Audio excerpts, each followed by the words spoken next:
I am very excited to see him do what I think he's going to do.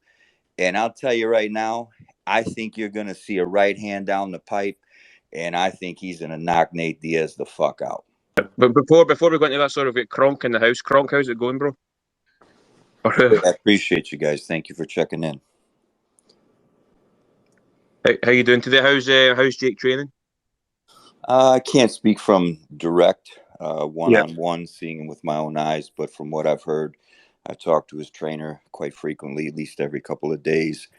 And from what I've heard, they're having a great camp. And I can tell you guys and your listeners this much. I know his trainer very well. We grew up in the gym together since we were little kids. He's an extremely accomplished amateur, was a successful pro before he had a torn retina issue. But Emmanuel basically raised him in the gym. And his other primary trainer was Walter Smith, who trained Thomas Hearns and many other great fighters from our era in our gym. But I can tell you this much. Jake Paul is definitely taking his boxing serious from what I've been told. I heard he's looking sharp, and he's definitely I think he's going to win this fight by knockout. And I'd pretty much, I'm not a gambling man, but I'd bet the house on a knockout in this one. Well, since this is a 10-round fight, how's his cardio? Well, he's got one of the best strength and conditioning coaches there is, and I'm not a big guy on the modern era of strength and conditioning. I'm very much old school from the original Emanuel Stewart KRONK way of boxing, if you will. But I like the way that this gentleman works because he stays in his lane, so to speak. From what I've seen, again, and I haven't seen him in person working. That's not my position. But I like what I've seen of this strength and conditioning coach. I think he really does add a lot to the athletes he trains. He's very sports specific. Again, he doesn't try to overstep his boundaries from what I've seen compared to a lot of the other strength and conditioning coaches where they kind of want to be the man and everybody's fighting for the camera views, kind of like with what Freddie Roach dealt with years ago in Manny Pacquiao's camp. So this is very different from what I understand. Everybody has their own swim lane. And like I said, with Third being the primary trainer in camp, I understand Shane Mosley probably is the name that people will recognize, but I could tell you this much. Third's teaching Jake Paul the old school KRONK way. That's what I like to hear. I was going to say as well. What's your name? So I don't want to call you like KRONK. Like, was your name there, bro? That's okay. My name is John. I'm the business manager. I grew up under Emmanuel. I boxed at the gym from the late 80s to mid 90s. I was Emmanuel's assistant and business office manager back then. I worked in his training camps with Chavez, Lennox, Jeff Fennick.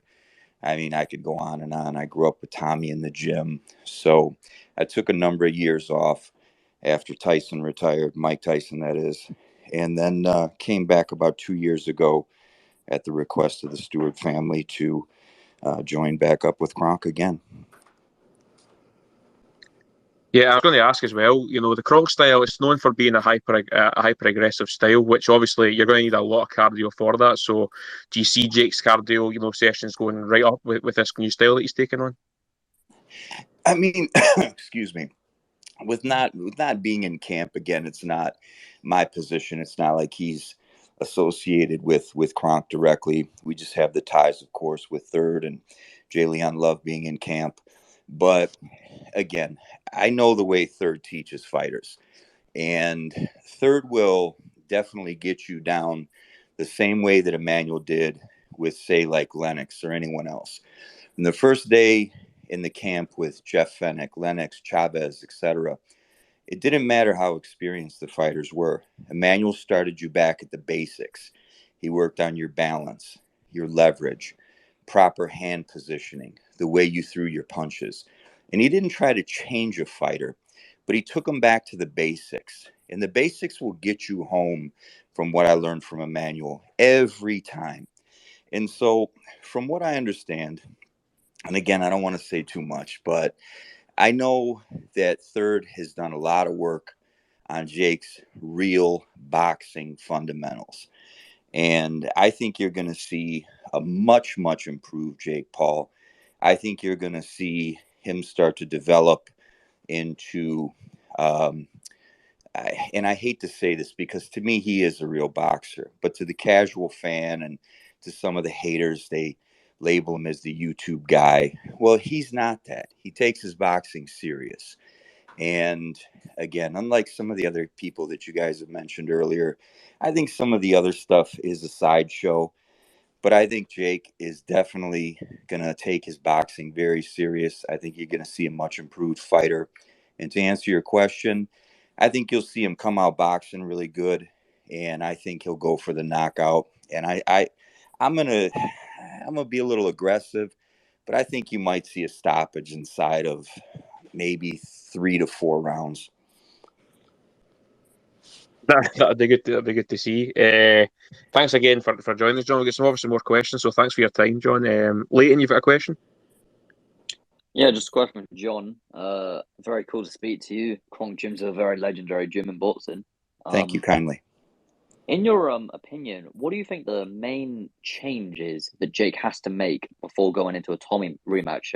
News has broke that that might be in October. If you had to simplify it, what do you think Jake needs to change is the main thing to secure a win? I think he's made those adjustments, and that's a very good question. But I think that it's kind of the points I touched on earlier. You bring in a really solid strength and conditioning coach that understands boxing conditioning, which this gentleman clearly does. And then you have Third, who's coming in, who's getting him back to the original foundation where, again, I don't want to speak out of turn here, but it's, I think, probably what Jake experienced in previous camps was having a lot of yes men or people that were maybe afraid to say no, people that were more cautious about protecting their paycheck, and people that would not necessarily correct certain mistakes, maybe in some cases because they didn't even know how. So I think the adjustments have been made. I think it's going to show in this fight. And not to take anything away from Tommy Fury, I have a great deal of respect for him, his family. They're a fighting family without question. But I think that Jake has made those adjustments already. And I think when you have, again, a kid in the corner, a young man like Third, who, again, knows boxing, he knows the sweet science, he knows how to teach. And it's the little tricks, and I could tell them to you all night long, but it's the little old school tricks from the Eddie Futch era, the Emmanuel Stewart era. It's those little tricks that you teach a fighter in camp and you train according to each fighter. That's another thing that Third is really good at. You don't train for each fight the same way. If Emmanuel, like for example, in certain training camps, like with Chavez, when he fought Frankie Randall, or Meldrick Taylor in the rematch, like we brought in sparring partners that were very specific to the style of the fighter you're working with. And then you work on little adjustments. I think those are, again, some of the key adjustments of having someone like Third as the head trainer, that you'll see a massive improvement. And I would definitely expect a totally different fight the next time around. And not being biased, but I would definitely pick Jake Paul. Um, I would lean towards a decision because Tommy Fury is a very durable guy. But again, you never know. But I definitely lean towards Jake. All right, very interesting. Thank you for that. And just one more thing about Nate Diaz, obviously the upcoming fight. You've said that you think Jake will stop him in 3 to 4 rounds, but how do you rate Nate Diaz as a boxer? Because obviously there's a lot of talk of how good Nate Diaz actually is transition into the boxing scene. How do you think he compares to like a Woodley or a Silva, or one of these MMA guys that Jake has fought before? Well, and talk is just that. It's talk. And has anybody seen it with their own eyes? Um, has there been any unbiased report from the camp that's not meant to cause media hype? Here's the thing. Nate Diaz is a fantastic MMA fighter. I mean, I'm not an MMA guy myself, but he's one of the few guys that I watched over the years that admittedly I'm a fan of personally. I love his style, love his attitude. But you'll notice again, and I'll point out these little things. It's very hard to teach someone who learned how to quote strike in the MMA to punch in boxing. It's two different forms of throwing punches. You'll see slight little things.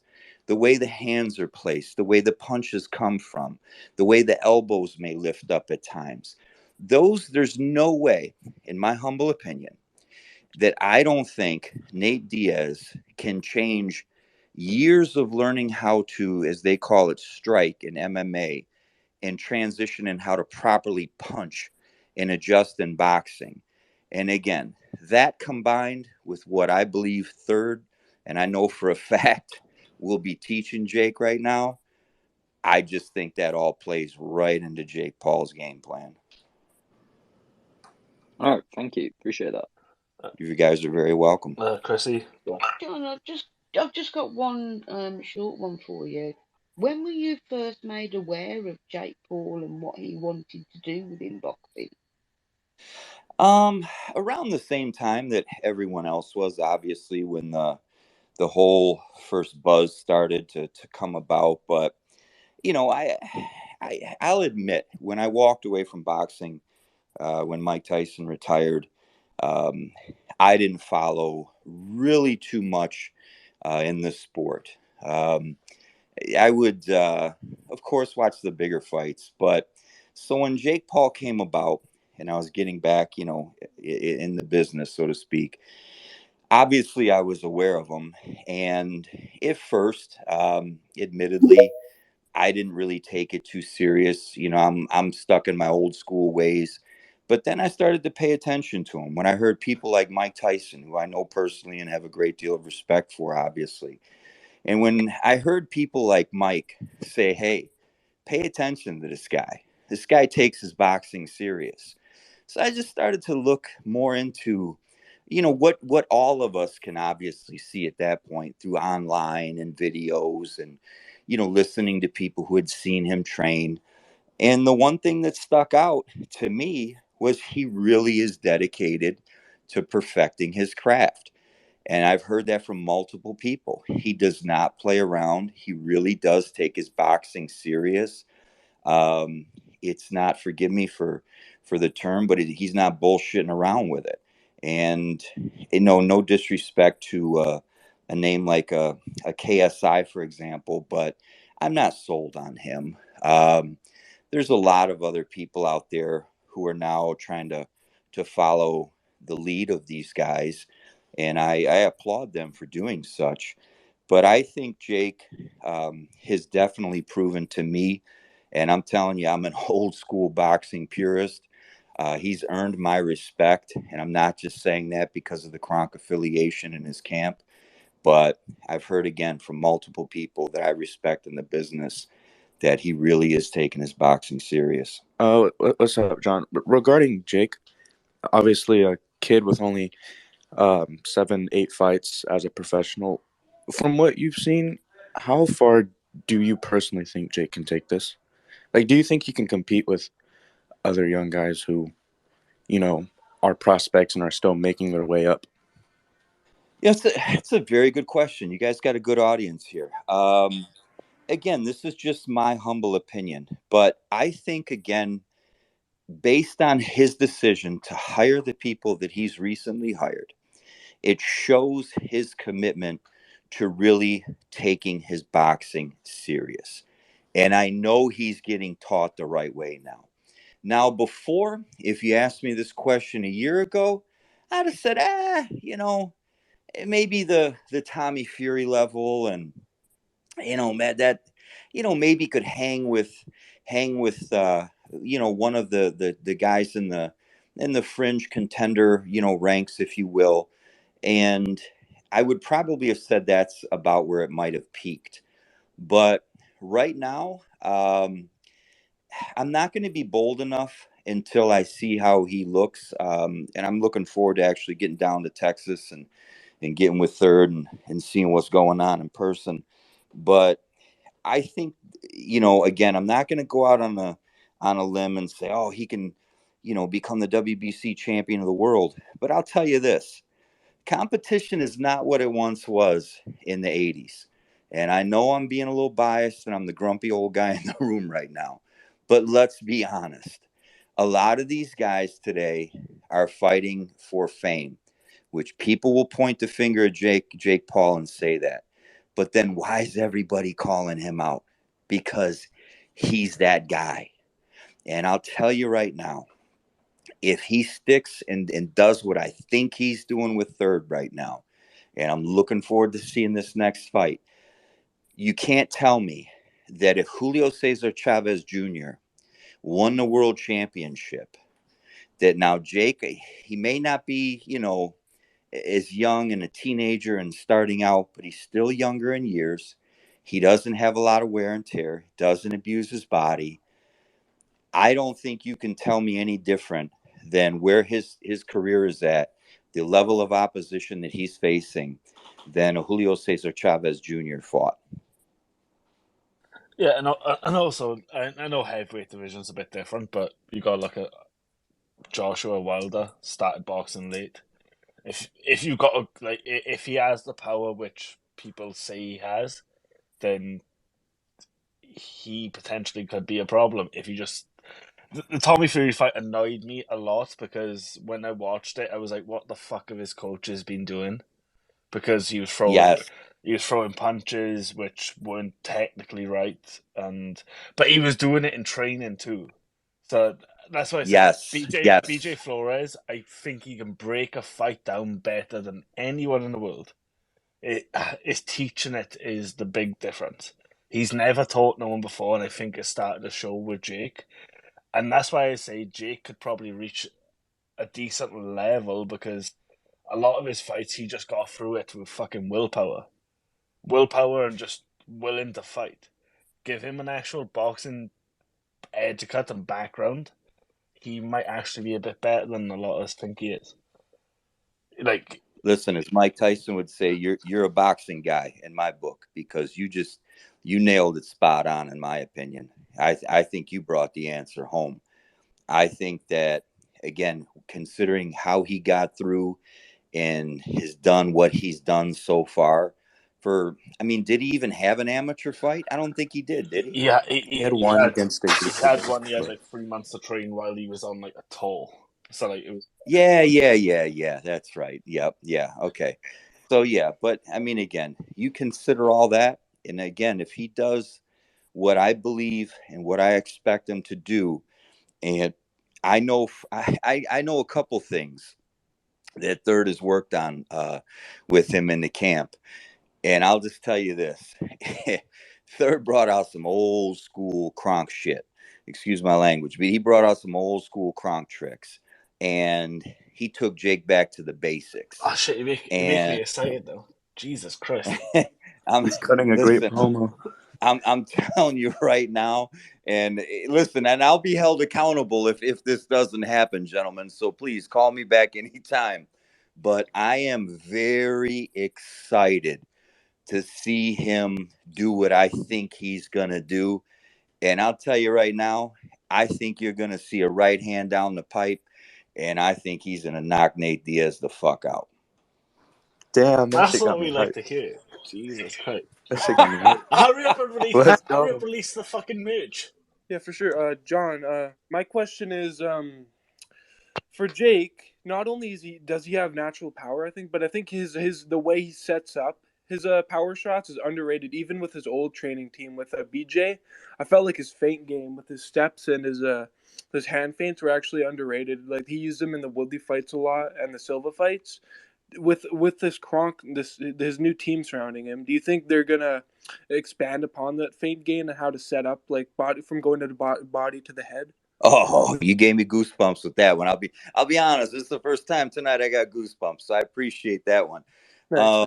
That's that's that's what the KRONK style is. That's what a guy like Third teaches. Third is fucking old school.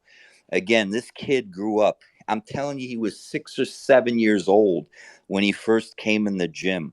His uncle, the great and late Daryl Chambers, may he rest in peace. We lost Daryl after he came home after 37 years in prison, unfortunately, on that bullshit drug indictment with Donald Curry and them back in the day. But Third grew up in KRONK. He trained under Emmanuel. Emmanuel raised him. Walter Smith raised him. Walter Smith boxed with Joe Louis at the Brewster Center. I mean, and to answer and tie into a previous point that our gracious host made earlier, is a guy like BJ Flores. He may be able to analyze and break a fight down, but it doesn't mean you can teach it. Third, he may not be the guy on the camera like Sugar Shane and doing the interviews and taking the pictures, but Third's a fucking teacher. And I can tell you right now, you're talking about that old school stuff, the feints, the balance, how to properly step, transition and shoot that left hook to the body, shoot it to the head, double up. That's all the stuff Third teaches. Yeah, that gets me hyped too. Not gonna lie. Speaking to you, before speaking to you, I was like, oh, fuck. Where's Jake at? Now I'm speaking to you, I'm just hyped. I'm not gonna lie. Yeah, you Look, kind of again, I'm not there, and I don't claim to have No, direct daily insight into the camp, but I'm just speaking from what my observations have been about Jake Paul, and as the previous gentleman just stated, um, and you did as well. He has a lot of raw, natural talent, but I think the difference you're going to see is before you had guys that were yes men, or guys that were afraid to say no, guys that were going along with the program, that were caught up in the hype just as much as he was caught up in the hype. That is the difference between when you bring somebody in that doesn't give a shit about the hype. Third don't give a fuck about the hype and all the pre-fight festivities and all that. He's there to do a job. He is one of the closest people that we do have left to an Emmanuel Stewart mentality of training fighters. And I'm going to tell you, I'd be hard pressed to name um, maybe 5 of them these days that are active, and he's one of them. I got some questions. Nathan, you first, then Chrissy. Just because he had his hand up for ages. Yeah, John, just 2 questions for you. The first one is, if Jake Paul wasn't a YouTuber, do you think that the bots in public would perceive him as more of a prospect? Or do you not think he's on a level that would impress a general Boston audience, regardless of his background? It's a twofold answer, and that's a very good question. I think that if his name was Tommy Smith from, I don't know, little town outside of Manchester, or he was from small town, Kentucky in the USA, I don't think anybody would really be paying much attention to him. But because he came with all of that hype behind him and he started to shake the tree, um, obviously it comes with the game. It comes with his level that he entered at. But I will say this: I think that any young fighter, if you took away his YouTube fame, if you will, and they had a good solid fight against the Tommy Fury. And not to take anything away from Tommy Fury, I'm not saying he's a world beater or anything. But if you took a couple of good young undefeated kids like that, you'd have to give Jake Paul his respect. And he personally, again, just in my humble opinion, am an old school guy. I'd put him on my list of young prospects to watch without question.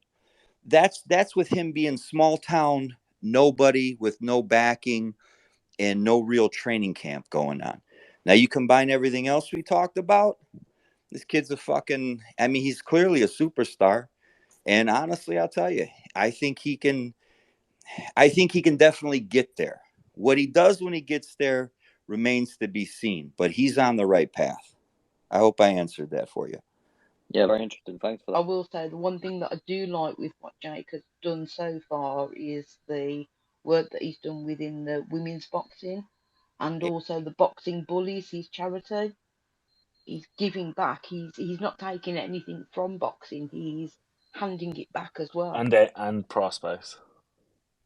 If there was Yeah. one quote from this entire show that I could take, would be the one you just said. He's giving so much back to boxing, from women's boxing to the young prospects to his charitable aspects of the game. He is doing so much that so many people have had an opportunity to do for decades that only a handful have truly done. Thank you. And do you know what I'd like to add on to that for what Jake does for boxing? He doesn't always just fight in like big places like Vegas like every time he likes to his tickets are usually on the cheaper side, and he fights in all these different cities across America. And like he fought in Tampa, he fought like he doesn't just fight in the where the money is, you know what I mean? So his pay-per-views aren't even that expensive either. Listen, I can't sing praises enough about him, and I caught a lot of shit from a lot of people when I talked to Third and I said, "Hey, whatever you need, we'll get behind you on this, and we're happy to support." Like I said, there's no direct contractual or relationship or anything like that. I would never want to misrepresent any relationship we have, but through Third and Jay Leon, um, I caught a lot of flack being an old school Kronk guy. Oh, Emmanuel would have never done this. Emmanuel wouldn't have done. Oh, Emmanuel wouldn't have done this. I'm going to tell you something. And people knew Emmanuel may have a different opinion. I'm just one of many people who spent intimate, close time under Emmanuel Stewart.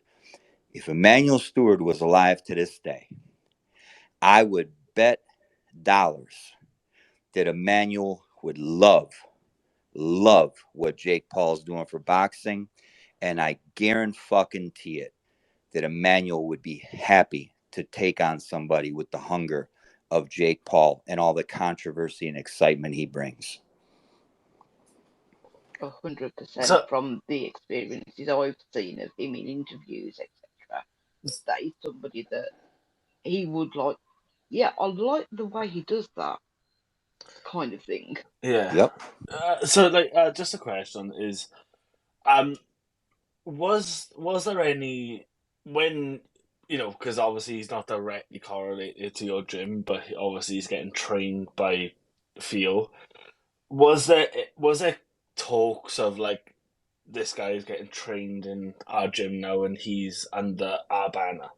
Was that a talk between fighters and all that, or was it just no, this is happening? Well, we're in a rebuilding stage. As I said, when the last gym flooded, unfortunately, and Sugar went his route with Tyson, Jonathan Banks went his route, um, with his fighters, and Third started to work in his route. It's it's a little different than previous years, but to answer it in modern terms, and again, I'm super excited that I'm getting the family back together, and we're gonna start a new chapter in our dynasty.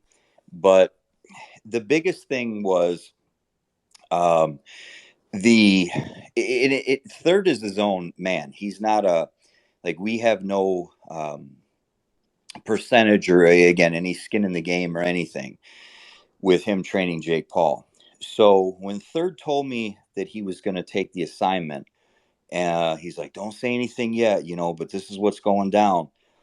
My first reaction was I was so excited for him because I mean that's my brother. Like his uncle was my brother. Like I just I love these guys. They're when you're part of Kronk and that old school Kronk, you're family for fucking life. And sometimes family fights. Sometimes you're in the opposite corners. Sometimes you're not getting along. But at the end of the day, Emmanuel was a father figure to us all. So my first reaction was pure joy and excitement for Third, that he was going to finally get the chance I felt he really, really deserved to be on this big, big platform that only a fighter like Jake Paul could give him. So that's the first reaction for me personally. The second move was I had to call up our ownership team, which includes Emmanuel's wife, a gentleman, Jeff Stiers, Sylvia Stewart, Emmanuel's daughter. And I had to say, look, Third's going to train Jake Paul. And I want to get behind this. Whatever it means, I don't know. But I want to support my KRONK brother. So it started out where I just told Third, hey, before you head back down, out of town, stop by. Let me get a big box of the classic KRONK, training camp shirts made, and a gym bag, and some other things made for you guys, and got some title boxing KRONK, gloves, pads, etc. And I just did it like Emmanuel would. Put together a big old box and sent it with Third. And I said, tell him he's part of the family. Like, that's it. We co-sign it. It's official. And one of the people to back up that I talked to, that I will go on record as saying, was former junior middleweight champ Bronco McCart. There were several others I talked to, but I wanted to hear people's opinions and feedback. My mind was made up, but the overwhelming majority of everyone said we agree. And even those who didn't fully get excited and immediately get on board, they were like, well, I don't know, but I understand why, so I'm cool with it.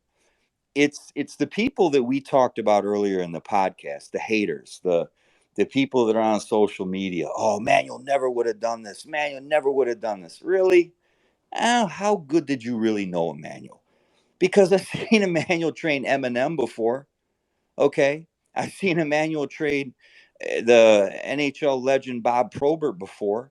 And you mean to tell me if Eminem wanted to have a pro fight, that Emmanuel wouldn't have trained the rap superstar Eminem to have a pro fight? Get the fuck out of here. We were to pick around, by the way, we're right. This has been the most chill, and this is probably the most information I've heard out of any of the spaces. So thank you for that. And my last question is, what round, if you were to pick a round, that Jake knocks Nate Diaz the fuck out in? Well, first of all, thank you again. I'm too humble to receive compliments like that, but on behalf of Emmanuel's memory and his family and the KRONK brand, I say thank you. To answer your question, I'm not in camp. I don't have direct um, information that I would um, be in a position even to share if I had such insight. But again, knowing Third, knowing the things that we've all discussed on this podcast about Jake's natural ability and his commitment to the game, his hunger. Now, here's the guy, the opposite, with millions of dollars in the bank, that can wake up at 5 in the morning in silk pajamas to contradict what Marvin Hagler said, and he's going to get up and put that fucking road work in. So Jake Paul's a fucking soldier, as far as I'm concerned.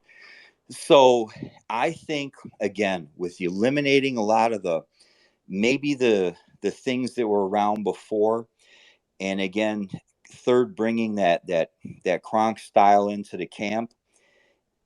If Third is bringing his energy and his teachings, and it translates to the locker room, I can't stress this enough.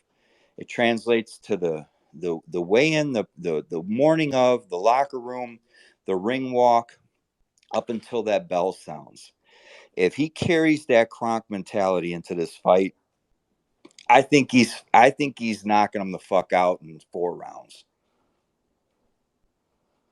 Agreed. Definitely agreed. I think even beside or inside like two, to be honest, because I feel like the first round will be feeling out, and then just two or three he'll already have knocked them out. Like it'll be that quick. Diaz ain't no punk. Let's make that clear. Diaz Yeah. ain't nobody's baby. I don't mean that Hey, there's a outside of the reason why Nate language, Diaz but hasn't been knocked fucking. Everyone said he got knocked out by Josh Thompson, but he was still trying to fight. He hasn't been. Diaz is a killer. He hasn't been put out cold yet.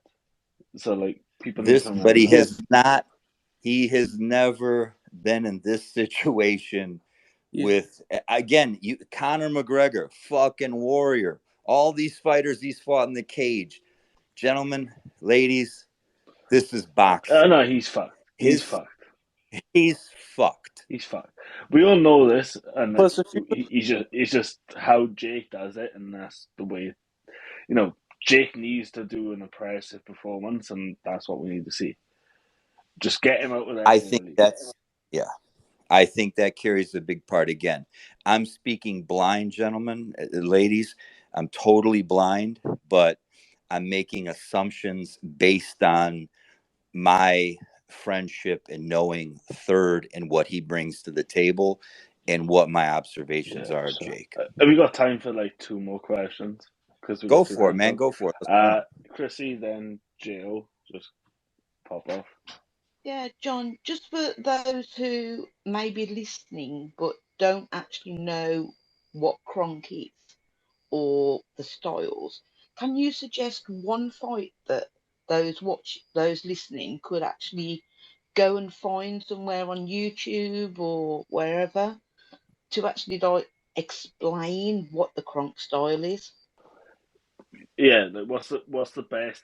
What's the best fight? What describes KRONK? Well, we've got a documentary that we are working on. The good buddy of mine, Andy from the UK, who's my main primary research. So I'll tell everybody. Hopefully, we wrapped up this year. We had gosh, it was a 4 to 6 part series on Netflix that unfortunately I had to turn down just because of creative direction at the end. But that's on track. But until then, I would suggest this. I would say there's no one video, but you go to YouTube and watch every Emmanuel Stewart interview that you can. I would say watch the HBO Legendary Nights, even though we came up on the losing side of the Leonard One fight, the Hagler fight. You'll get a good insight of KRONK. And then the tie in, this is really what'll take you home. And I cry every time I watch it to this day, is the HBO tribute with Emmanuel Stewart when he passed away. The tribute that was paid to Emmanuel Stewart is very brief, but that really summarizes the impact that this man had on not just the 40 plus world champions he trained, the hundreds of contenders and top ranked fighters and amateur champions he trained, but the thousands of people that he touched all over the world and made them feel like they were somebody special because Emmanuel loved and appreciated the fans. I did actually watch that HBO one that you've just said, and I had to keep pausing it because I was bawling my eyes up because it was so touching. Hey, let's not remember this guy fucking told people that Tyson Fury was a problem before Tyson Fury was a fucking problem. Like he's seen it. Like when he was saying it at the time, people were probably saying you're crazy. Look at him now. I Look at him actually now. remember BJ Flores saying that Emmanuel had told him that Tyson Fury was going to be great, and BJ was like, "Oh no, what you on about? Didn't he punch himself in the face once? Didn't I he remember uppercut that. himself?" But that's what I Wasn't mean. that on Instagram Live? There's an eye for a great boxer, and obviously he's Jo, seen It what's how really is. light he was on his feet and how quick he would adapt to fights. And that's what Tyson Fury's fucking great at. Is he the biggest puncher? No. Does he have the best jab? No. Is he the best all round boxer on his feet, light, everything? Yes. There's no heavyweight boxer that's better than him. They have attributes to beat him, but there's no one who's better than him. No one at all. Not even fucking close.